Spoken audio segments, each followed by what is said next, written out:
Okay, hi everyone. This is an instructional video for the Confucianism and Government Notes and PowerPoint assignment. Now, many of you guys are having trouble just accessing the Cornell Notes template because when you click on it, you can't type on it. I get that. What you got to do is go over here to More Actions, open in a new window, wait for it to load. You will have the option up here where it says Open With. Select Google Docs. Now you can edit your document. All right. Make sure you put your name, what period you're in, and the date you're completing this. Don't worry about the topic or the objective. You can, if you want, you can write Confucianism and Government. Don't worry about the essential question, and then you're ready to start typing your notes. Okay, let me go back to the Google Classroom, and you will also select the Google Slides. These you should be able to start typing on immediately.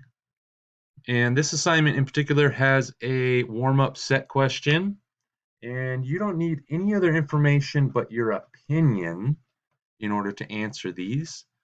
You are asked, how do you feel about grades? Do you feel you should be graded on your work? Why or why not? Simply write a response. Be honest. For the second one, do you feel report cards are important? Why or why not? Please take a moment and explain why you think they are or why not. And for the third one, what do you think would happen if schools or teachers didn't give out grades?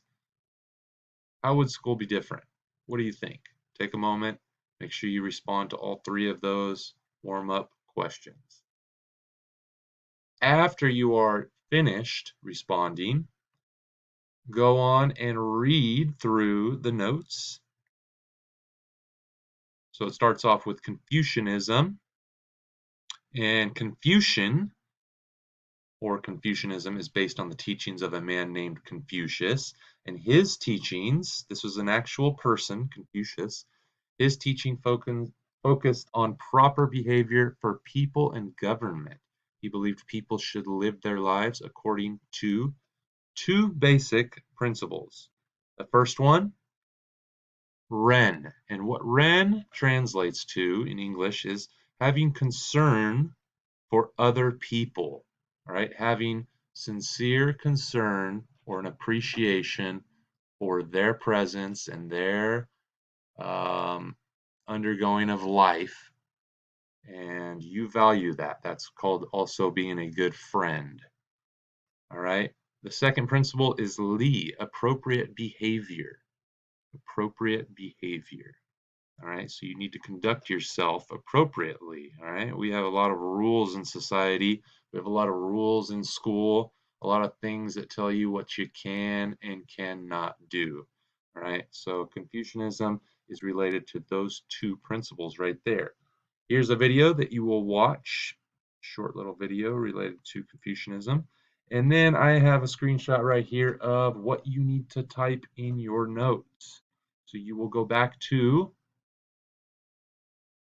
the template right here, and you will merely write what it says in the notes. Confucianism, a philosophy based on the teachings of Confucianism.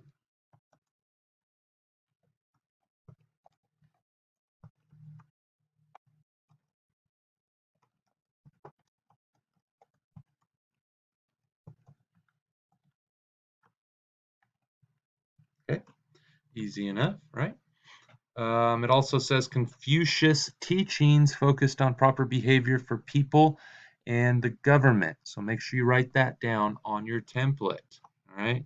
You'll drop down, go to a different line by using the arrows, so on and so forth. Also make sure you write down the two principles for Ren and Li.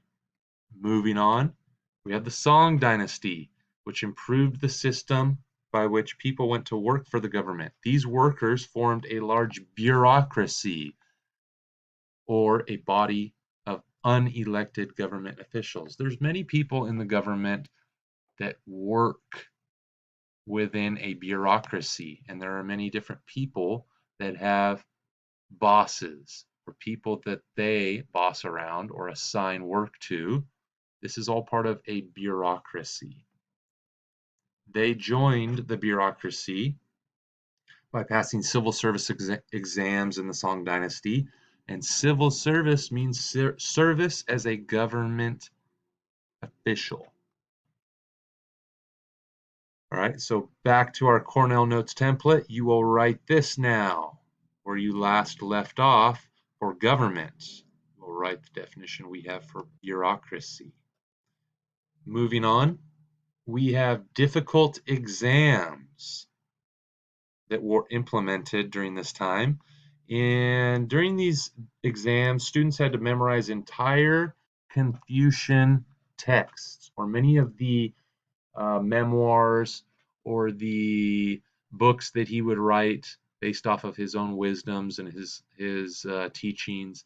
The guy was very, very insightful and ahead of his day for this particular time.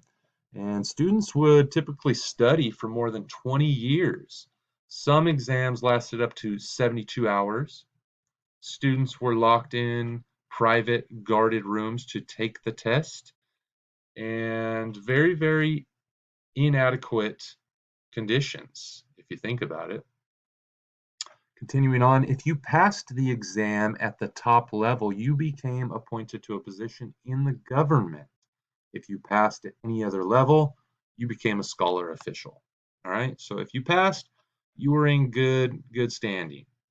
All right, back to our Cornell notes. Make sure we write all of this down. Again, we just talked about this on these slides. Now we're just transferring it onto our Cornell notes.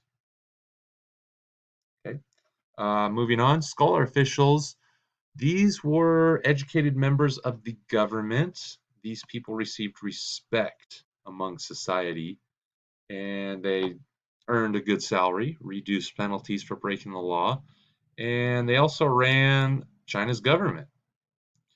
This created stability, and it was actually an efficient form of government. All right, we had people who were educated, who studied and passed these difficult exams and proved themselves and were in line and had a good understanding of Confucianism and the adequate ideals of the Chinese Song dynasty at the time.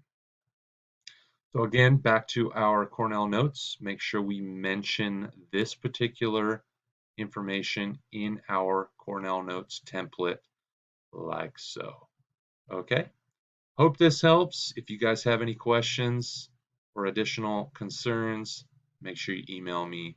Do my best to answer those concerns. Thanks, guys.